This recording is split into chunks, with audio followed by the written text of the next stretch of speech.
मला ओवाळायचं. आणि माझ्याकडे एक मुलगी होती काजल म्हणून, अत्यंत हुशार मुलगी.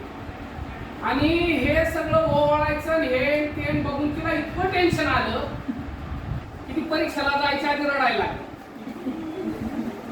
आता हे आपल्याला कसं होत गावाकडचे आहे ना, बुकर कापाय न्यायच्या आधी काय करतो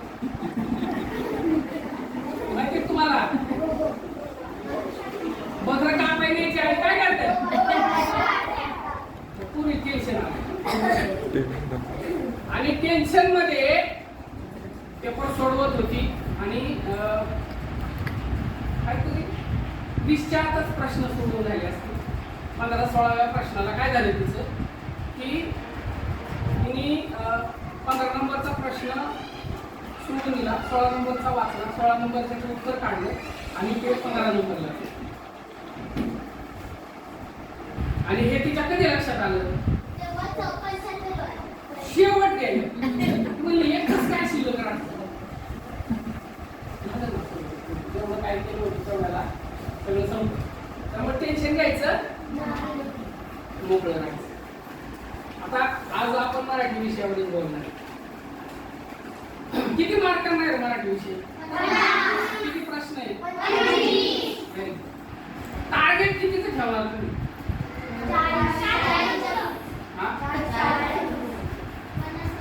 किती?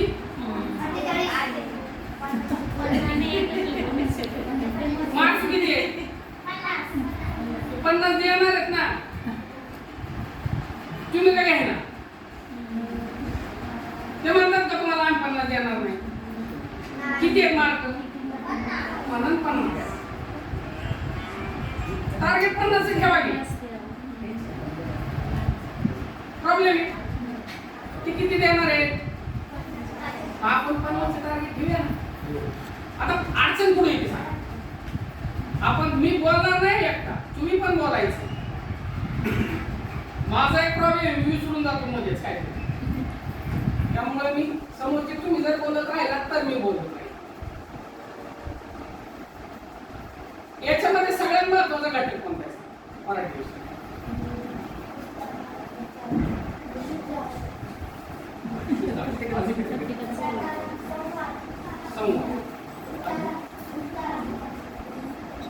तुम्हाला काय वाटतं? कविता.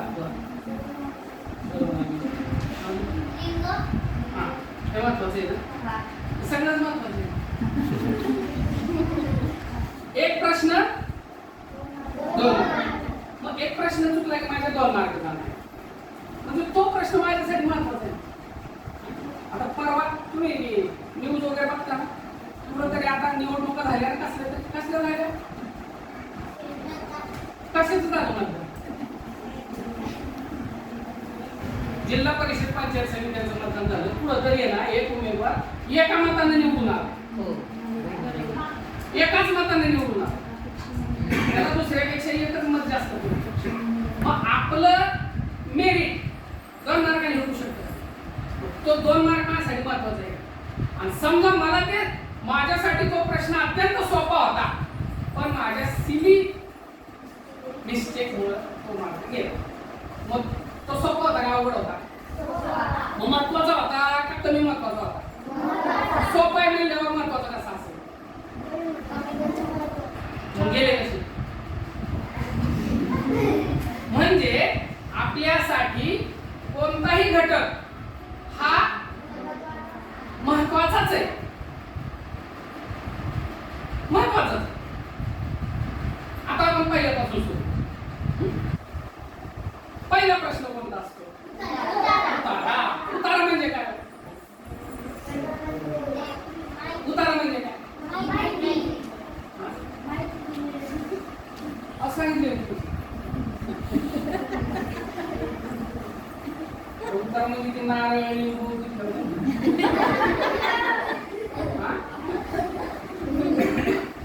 त्याला म्हणते मग उतारा नाही. उतारा म्हणजे काय? एखादा परिच्छेद दिलेला असतो. मग आता तो परिच्छेद साधारणपणे किती वाक्यांचा असतो? साधारण आता तुम्ही भरपूर प्रश्नपत्रिका सोडवताय. साधारण किती वाक्यांचा असतो? वाक्य म्हणत का ओळी नाही म्हणत? 6-7 वाक्यांचं असतं. प्रत्येक वाक्य वेगळं वेगळं कुठलंही घेतलेलं असतं. विषय एकच असतो. विषय काय असतो? एकच असतो. मग आता तो उतारा आधी वाचायचा आधी प्रश्न वाचायचा आधी प्रश्न. बरं, किती प्रश्न असतात? 3 प्रश्न आधी वाचायचे.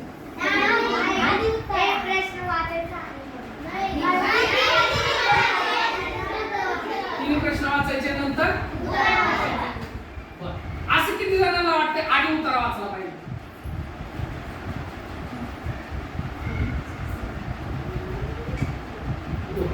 काय वय आधी उतारा वाचायचा? सांग ना ऐक ना, मी 4थीला स्कॉलरशिप मध्ये फेल होतो. सांग आमच्या वेळेस 4थीला सांग का बरं उतारा वाचायचा? तुला काय वाटतं की आधी उतारा वाचल्याने काय होईल?